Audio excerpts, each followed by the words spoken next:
नमस्कार विद्यार्थी मित्रांनो, Sunil Shinde form filling master या माझ्या यूट्यूब चॅनलमध्ये आपलं स्वागत आहे।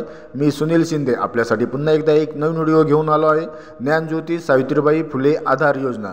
तर विद्यार्थी मित्रांनो, जे विद्यार्थी ओबीसी, व्हीजेएनटी, एनटीडी, एसबीसी अशा कॅटेगरीमध्ये आहे अशा विद्यार्थ्यांना वसतिगृह निर्वाह भत्ता म्हणून वर्षाला 60,000 रुपये मिळणार आहे।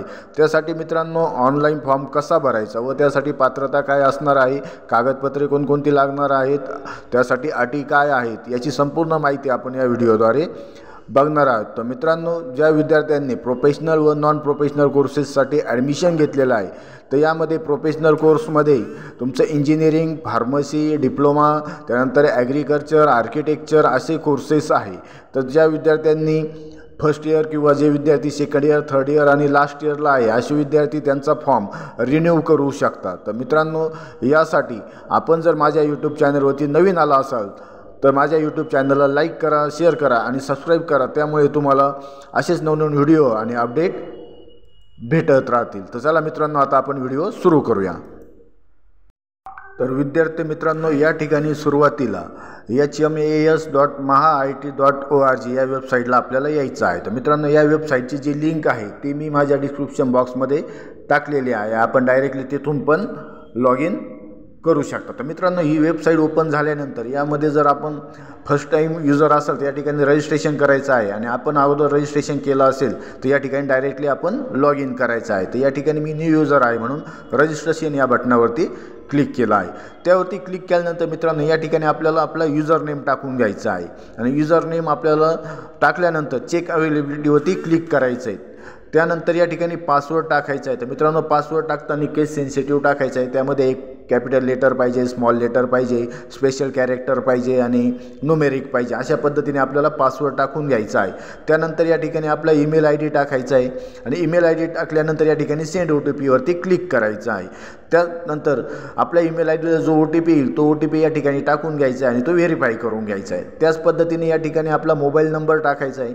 मोबाईल नंबर टाकल्यानंतर या ठिकाणी सेंड OTP वरती क्लिक केल्यानंतर तो OTP टाकून व्हेरीफाय करून घ्यायचा आहे आणि त्यानंतर या ठिकाणी हा कॅप्चा टाकून सेव्ह या बटनावरती क्लिक करायचं आहे। तर मित्रांनो, सेव्ह बटनावरती क्लिक केल्यानंतर आपलं रजिस्ट्रेशन सक्सेसफुली होणार आहे।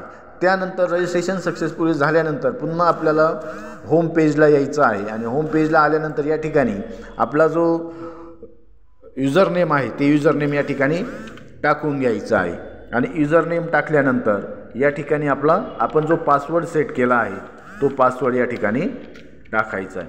पासवर्ड टाकल्यानंतर या ठिकाणी कॅप्चा टाकायचा आहे। कॅप्चा केस सेन्सिटिव्ह असल्यामुळे कॅपिटल असेल तर कॅपिटलच टाकायचं आहे, स्मॉल असेल तर स्मॉल टाकायचं आहे। तर या ठिकाणी आता मी कॅप्चा टाकून घेतला आहे। कॅप्चा टाकल्यानंतर या ठिकाणी आपल्याला लॉग इन या बटनावरती क्लिक करायचं आहे।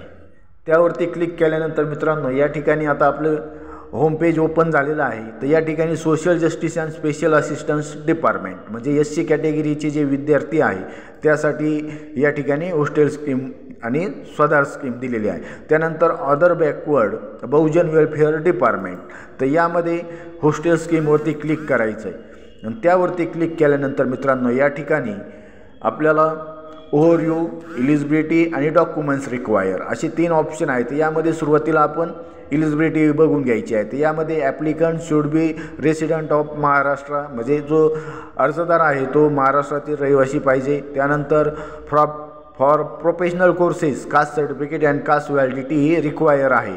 प्रोफेशनल कोर्सेसमध्ये तुमचं इंजिनिअरिंग, फार्मसी, त्यानंतर diploma, BSc agri, hotel management, त्यानंतर आर्किटेक्चर असे कोर्सेस आहे। त्यानंतर नॉन प्रोफेशनल कोर्सेससाठी फक्त कास्ट सर्टिफिकेटची गरज असणार आहे। त्यानंतर जर तुम्ही ऑर्फन असेल तर तुम्हाला कास्ट सर्टिफिकेट आणि व्हॅलिडिटी रिक्वायर नाही आहे। त्यानंतर तुम्ही जर डिसॅबिलिटी असाल तर तुम्ही जर हँडिकॅप असाल तर त्याला 40% सर्टिफिकेट रिक्वायर आहे, 40%चं। त्यानंतर EWS certificate require for EWS category. त्यानंतर इन्कम म्हणजे उत्पन्नाची मर्यादा मित्रांनो 2.5 लाखापर्यंत आहे। 2.5 लाखापेक्षा कमी आपलं उत्पन्न पाहिजे। मॅक्झिमम एज हे ॲप्लिकंटचं 30 वर्षाचं पाहिजे। त्यानंतर admission allow for professional and non professional courses only. तर जे प्रोफेशनल आणि नॉन प्रोफेशनल कोर्सेस आहे त्याच विद्यार्थ्यांना ही स्कॉलरशिप मिळणार आहे. त्यानंतर 12th marks will be consider for hostel admission. For diploma marks will be consider. ज्या विद्यार्थ्यांनी मित्रांनो 10वी नंतर डायरेक्ट डिप्लोमा केला आहे त्यांचे डिप्लोमाचे मार्क्स कन्सिडर होणार आहे 12वीच्या ठिकाणी. त्यानंतर minimum 60% marks or equivalent CGPA are require in 12th standard. तर मित्रांनो 12वीला मिनिमम 60% पाहिजे ज्या विद्यार्थ्यांना फर्स्ट इयरसाठी फॉर्म भरायचा आहे अशा विद्यार्थ्यांना. त्यानंतर यामध्ये hostel admission open only for first academic year for degree applicant. त्यानंतर तुमचं जर सेकंड इयर थर्ड इयरसाठी AT-KT असेल तर ती पण अलाव असणार आहे. त्याच्यानंतर ॲप्लिकंट हा सॅलराईड नसावा म्हणजे नोकरी करणारा नसावा. त्यानंतर तो डुईंग पार्ट टाईम कोर्सेस नसावा. त्यानंतर सर्वात महत्त्वाचं मित्रांनो आपली जी अटेंडन्स आहे ती मॅन्डेटरी आहे. 75% आपली अटेंडन्स पाहिजे. त्यानंतर डॉक्युमेंट्स रिक्वायर. तर डॉक्युमेंट्स रिक्वायरमध्ये 10वीचं मार्कशीट 12वीचं मार्कशीट त्यानंतर income certificate caste certificate caste validity domicile certificate school leaving certificate त्याच्यानंतर बोनाफाईड और ॲडमिशन फी रिसिप्ट या दोनपैकी एक पाहिजे. ऑर्फन असेल तर ऑर्फन सर्टिफिकेट डिसॅबिलिटी सर्टिफिकेट त्यानंतर EWS सर्टिफिकेट असे डॉक्युमेंट्स आपल्याला लागणार आहे. तर फॉर्म भरण्यापूर्वी एवढे सर्व डॉक्युमेंट्स आपल्या कॉम्प्युटर किंवा लॅपटॉपमध्ये सेव्ह करून ठेवायचे. आणि त्यानंतर या ठिकाणी अदर बॅकवर्ड बहुजन वेलफेअर डिपार्टमेंट या टॅबवरती क्लिक करायचं आहे. त्यावरती क्लिक केल्यानंतर मित्रांनो या ठिकाणी तुम्हाला जर इंग्लिशमध्ये फॉर्म भरायचा असेल तर या ठिकाणी इंग्लिश या बटनावरती क्लिक करायचं आणि तुम्हाला जर मराठीमध्ये फॉर्म भरायचा असेल तर तुम्ही या ठिकाणी मराठी ऑप्शन सिलेक्ट करू शकता. त्यानंतर या ठिकाणी अर्ज करा या टॅबवरती क्लिक करायचं आहे. या ठिकाणी प्लसचं साईन दिलेले आहे या ठिकाणी क्लिक करायचं आहे. त्या ठिकाणी क्लिक केल्यानंतर मित्रांनो यामध्ये तुम्ही जर सेकंड इयर थर्ड इयर किंवा लास्ट इयरला असाल तर या ठिकाणी तुम्ही विद्यमान असा ऑप्शन सिलेक्ट करायचा आहे आणि तो ऑप्शन सिलेक्ट केल्या आणि तुम्ही जर नवीन असाल तर नवीन ऑप्शन सिलेक्ट करायचा आहे आणि तो ऑप्शन सिलेक्ट केल्यानंतर या ठिकाणी वसतिगृह किंवा स्वयं किंवा आधार सेवेसाठी अर्ज करा. तर या ठिकाणी आपला आधारचा ऑप्शन निवडायचा आहे. त्यानंतर तुम्ही अर्जदाराचे पूर्ण नाव त्यानंतर या ठिकाणी जेंडर आणि आधारनुसार आपली बर्थ डेट या ठिकाणी ॲटोमॅटिकली आलेली आहे. त्यानंतर वैवाहिक स्थितीमध्ये मॅरिड असेल तर मॅरिड आणि अनमॅरिड असेल तर अनमॅरिड सिलेक्ट करायचं आहे. त्यानंतर वडील आहे काय होय. त्यानंतर वडिलांचे नाव टाकायचे. त्यानंतर या ठिकाणी आईचे नाव टाकून घ्यायचे. त्यानंतर या ठिकाणी अनाथ आहे का तर नाहीवरती क्लिक करायचं. त्यानंतर जात प्रमाणपत्र तपशील तर यामध्ये जात प्रवर्ग तर यामध्ये बघा मित्रांनो OBC VJNT SBC EWS orphan असे ऑप्शन आहे. तर यामध्ये मी OBC सिलेक्ट केलं आहे. मग OBCमध्ये या ठिकाणी जात तर यामध्ये OBCच्या सर्व कॅटेगरींची लिस्ट दिलेली आहे. त्यामध्ये आपली जी कॅटेगरी आहे ती कॅटेगरी या ठिकाणी सिलेक्ट करून घ्यायचं आहे. तर या ठिकाणी मित्रांनो आपली कॅटेगरी सिलेक्ट केल्यानंतर या ठिकाणी आपलं प्रमाणपत्र क्रमांक टाकायचं. तर आपलं जे कास्ट सर्टिफिकेट आहे त्याच्या वरच्या बाजूला उजव्या साईडला कास्ट सर्टिफिकेटचा नंबर दिलेला आहे तो नंबर या ठिकाणी टाकून घ्यायचा आहे. त्यानंतर जारी करणारा जिल्हा म्हणजे तुम्ही कोणत्या जिल्ह्यातून कास्ट सर्टिफिकेट काढला आहे तो जिल्हा या ठिकाणी टाकायचा आहे. त्यानंतर अर्जदाराचे नाव टाकायचे. त्यानंतर जारी करणारे प्राधिकरण म्हणजेच आपल्या कास्ट सर्टिफिकेटवरती खालच्या बाजूला त्याची इश्युइंग ऑथॉरिटीचं दिलेली असते. त्यामध्ये तुम्ही सब डिव्हिजनल ऑफिसर त्यानंतर डेप्युटी कलेक्टर तहसीलदार असे ऑप्शन निवडू शकता. या ठिकाणी मी सब डिव्हिजनल ऑफिसर निवडलेला आहे. त्यानंतर जारी करण्याची तारीख म्हणजे आपण कधी इश्यू केला आहे कास्ट सर्टिफिकेट ती तारीख या ठिकाणी टाकायची आहे. त्यानंतर या ठिकाणी अधिवास तपशील म्हणजेच डोमासाईल तपशील महाराष्ट्राचा रहिवासी असल्याचा पुरावा यापैकी कोणताही एक वय नागरिकत्व म्हणजेच नॅशनॅलिटी किंवा राष्ट्रीय प्रमाणपत्र रेशन कार्ड निवडणूक ओळखपत्र जन्मतारीख प्रमाणपत्र म्हणजे बर्थ सर्टिफिकेट शाळा सोडल्याचा दाखला यापैकी कुठलंही एक डॉक्युमेंट्स लागणार आहे. त्यानंतर तुम्ही महाराष्ट्राचे आदिवासी आहात का म्हणजे रहिवासी आहात का तो होय आणि या ठिकाणी आपल्या डोमासाईलचा प्रमाणपत्र क्रमांक टाकायचा डोमासाईल सर्टिफिकेट नंबर आणि त्यानंतर जारी करणारे प्राधिकरण तर या ठिकाणी तहसीलदार नायब तहसीलदार SDO सब डिव्हिजनल ऑफिसर डेप्युटी कलेक्टर असे ऑप्शन आहेत. तर या ठिकाणी आपल्या सर्टिफिकेटवरती बघून घ्यायचं आहे त्या पद्धतीत या ठिकाणी टाकायचं आहे.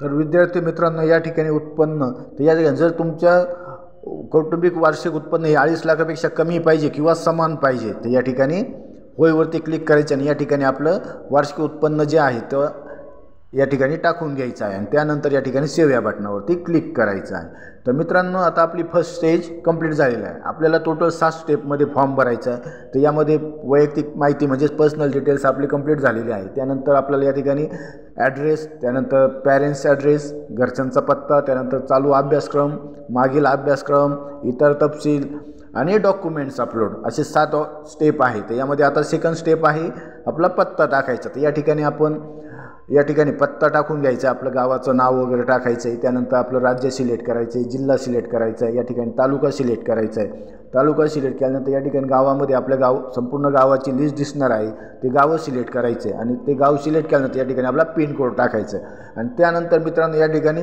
अर्जदाराचा सध्याचा पत्ता। तर विद्यार्थी मित्रांनो लक्षात घ्या, या ठिकाणी वरती अर्जदाराचा कायमच्या पत्त्यामध्ये आपला घरचा ॲड्रेस टाकायचा आहे आणि सध्याच्या पत्त्यामध्ये तुम्ही ज्या ठिकाणी रूम घेऊन राहत आहात त्या रूमचा ॲड्रेस तुम्हाला या ठिकाणी टाकायचा आहे। तर या ठिकाणी तो ॲड्रेस टाकल्यानंतर आपलं स्टेट सिलेक्ट करायचं आहे, त्यानंतर जिल्हा, त्यानंतर तालुका सिलेक्ट करायचा आहे, त्याच्यानंतर तुम्ही कोणत्या गावात राहतात ते गाव सिलेक्ट करायचं आहे, त्यानंतर पिन कोड टाकायचा आहे, त्यानंतर परिसराचा प्रकार तर तुम्ही PG किंवा रेंटेड हाऊस तर या ठिकाणी रेंटेड हाऊस सिलेक्ट करायचं आहे, त्यानंतर आपलं घर मालकाचं नाव टाकायचं आहे आणि घर मालकाचा मोबाईल नंबर टाकायचा आहे। तर मित्रांनो, आपण जे ॲग्रीमेंट केलेलं आहे त्यावरती त्या घर मालकाचं नाव आलेलं आहे। त्यानंतर जतन करा आणि पुढील ऑप्शनवरती क्लिक करायचं। आता ॲड्रेस अपडेटेड झालेला आहे सक्सेसफुल। त्यानंतर आता आपल्याला घरचा पत्ता टाकायचा आहे।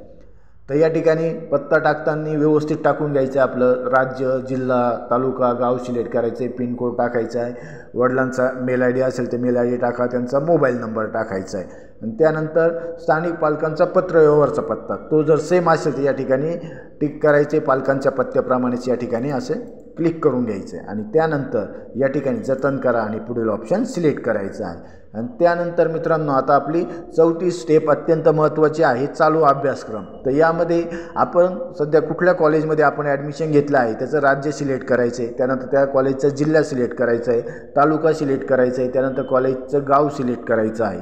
त्यानंतर पात्रता पातळीमध्ये यामध्ये तुम्ही जर under graduate, post graduate, diploma असे वेगवेगळे कोर्सेस आहे तर तुम्ही जर अंडर ग्रॅज्युएट असाल तर या ठिकाणी अंडर ग्रॅज्युएट कोर्स सिलेक्ट करायचा आहे।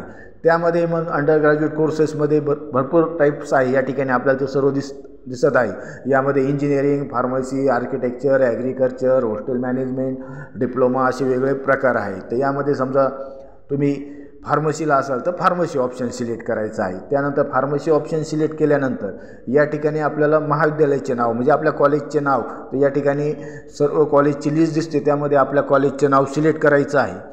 त्यानंतर कॉलेजचं नाव सिलेक्ट केल्यानंतर या ठिकाणी समजा तुम्ही जर इंजिनिअरिंग असेल तर अभ्यासक्रमाचे नाव, तर इंजिनिअरिंगमध्ये भरपूर साऱ्या ब्रँच आहे, त्यामध्ये आपली ब्रँच सिलेक्ट करून घ्यायची आहे। त्यामध्ये समजा तुमचं कॉम्प्युटर असेल computer, IT, ETC, mechanical, civil असे ब्रँच सिलेक्ट करून घ्यायचे आहे। त्यानंतर या ठिकाणी प्रवेशाचा प्रकार, तर यामध्ये through CAP public government quota option select करायचा आहे। त्यानंतर चालू अभ्यासक्रमात प्रवेशाचे वर्ष, तर विद्यार्थी मित्रांनो या ठिकाणी लक्षात घ्या एकदम महत्त्वाचं आहे, आपण जर समजा 3rd इयरला आहात तर आपण या कॉलेजला कधी ॲडमिशन घेतलेलं आहे 2 वर्षापूर्वी म्हणजेच 2023 मध्ये, तर त्या ठिकाणी चालू अभ्यासक्रमात प्रवेशाचे वर्ष म्हणजे ह्या कॉलेजला आपण ॲडमिशन कोणत्या वर्षी घेतलं ते वर्ष टाकायचं आहे। तर या ठिकाणी तुम्ही 2023 समजा मी 3rd इयरला आहे तर 2023 या ठिकाणी टाकलं आहे। मी जर लास्ट इयरला 4थ्या वर्षाला असेल तर या ठिकाणी 2022 येईल। अशा पद्धतीने तुम्ही जर 2nd इयरला असेल तर या ठिकाणी 2024 असं टाकून घ्यायचं आहे। तर मी 3rd इयरला आहे तर या ठिकाणी चालू अभ्यासक्रमात प्रवेशाचे वर्ष 2023। त्यानंतर अभ्यासाचे वर्ष, तर सुरुवातीला या ठिकाणी 1st इयर सिलेक्ट करायचं आहे, त्यानंतर पूर्ण किंवा पाठपुरावा तर या ठिकाणी आपलं पूर्ण झालेलं आहे, त्यानंतर आपली प्रवेशाची तारीख टाकायची आहे, त्यानंतर आपलं प्रोफेशनल कोर्स आहे, त्यानंतर मोड आपला रेग्युलर सिलेक्ट करायचा आहे, त्यानंतर आपला रिझल्ट जो आहे तो रिझल्ट या ठिकाणी पास असेल तर पास, ATKT असेल तर ATKT टाकायचं आहे। अशा पद्धतीने या ठिकाणी 1st इयर कंप्लीट झाल्यानंतर सेव्ह या बटनावरती क्लिक करायचं आहे। त्यानंतर तुम्हाला समजा आता दुसऱ्या वर्षाची माहिती टाकायची आहे, तर पुन्हा या ठिकाणी आपल्याला चालू अभ्यासक्रमात प्रवेशाचे वर्ष निवडायचे आहे।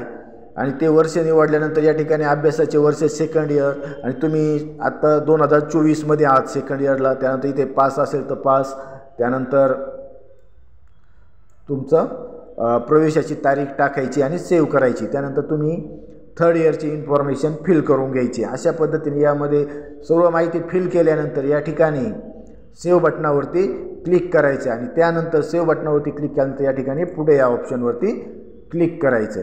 त्यावरती क्लिक केल्यानंतर मित्रांनो या ठिकाणी आता आपल्याला मागील अभ्यासक्रम, तर या ठिकाणी तुम्ही जर इंजिनिअरिंगला किंवा फार्मसीला असाल तर तुम्हाला मागील अभ्यासक्रमामध्ये 10वी आणि 12वीच्या डिटेल्स टाकायच्या आहे। समजा तुम्ही पोस्ट ग्रॅज्युएशनला ॲडमिशन घेणार आहात म्हणजेच MBAला किंवा MSc MCA MCSला, तर या ठिकाणी तुम्हाला 10वी 12वी आणि ग्रॅज्युएशनच्या डिटेल्स टाकून घ्यायचे आहेत। या ठिकाणी आपलं स्टेट निवडायचं आहे, जिल्हा, तालुका, त्यानंतर आपलं पात्रता पातळी म्हणजे 10वी 12वी जे आहे ते, प्रवाह यामध्ये पास असेल तर पास, त्यानंतर आपल्या शाळा कॉलेजचं नाव टाकायचं आहे, त्यानंतर अभ्यासक्रम टाकायचा आहे कंप्लीटेड, त्यानंतर आपले पर्सेंटेज वगैरे टाकायचे, त्यानंतर तुम्ही कधी उत्तीर्ण वर्ष टाकायचे, प्रवेशाचे वर्ष टाकायचे, ती सर्व माहिती भरायची आणि या ठिकाणी जतन करा ऑप्शनवरती क्लिक करायचं। मित्रांनो यामध्ये तुमचं जर CGPA असेल तुमचं ग्रॅज्युएशनला वगैरे तर त्या CGPAचं तुम्ही पर्सेंटेजमध्ये कन्वर्ट करून घ्यायचं आणि त्याचे पर्सेंटेज या ठिकाणी टाकायचे आहेत। आणि तुमचं CGPA असेल तर या ठिकाणी CGPA डॉक्युमेंट्स म्हणजेच आपलं CGPA टू पर्सेंटेज कन्वर्टचं लेटर आपल्या कॉलेजमधून घ्यायचं आहे आणि ते या ठिकाणी अपलोड करायचं आहे। अशा पद्धतीने ही सर्व माहिती आपल्याला भरायची आहे। त्यानंतर इतर तपशील 6वा स्टेप आहे, त्यामध्ये तुम्ही व्यावसायिक किंवा अव्यावसायिक अभ्यासक्रमासाठी काही देखभाल भत्ता घेतला आहे का, या ठिकाणी नाहीवरती क्लिक करायचे। तुम्ही नोकरी करणारे आहात का, तर नाही। तुम्ही कोणत्याही प्रकारचा व्यवसाय करता का, नाही। अर्जदार दिव्यांग आहे का, असेल तर या ठिकाणी जतन करा आणि पुढील ऑप्शन सिलेक्ट केल्यानंतर या ठिकाणी आपली 7वी आणि शेवटची स्टेप आहे डॉक्युमेंट्स अपलोड करा। तर यामध्ये मित्रांनो हे बघा, या ठिकाणी 10वीचा रिझल्ट, 12वीचा रिझल्ट, त्यानंतर इन्कम सर्टिफिकेट, त्यानंतर कास्ट सर्टिफिकेट, कास्ट व्हॅलिडिटी, त्यानंतर डोमासाईल सर्टिफिकेट, शाळा सोडल्याचा दाखला, बोनाफाईड किंवा प्रवेशाची फी रिसीट, त्यानंतर तुमचा गॅप असेल तर गॅप सर्टिफिकेट, CGPA ते पर्सेंटेज कन्वर्जन सर्टिफिकेट, त्यानंतर तुम्ही रेंटवर राहता त्याचं ॲग्रीमेंट लागणार आहे, त्यानंतर आपलं डिक्लरेशन तुम्ही गव्हर्मेंट हॉस्टेलला राहत नाही असं, त्यानंतर college attendance of every 3 months, त्यानंतर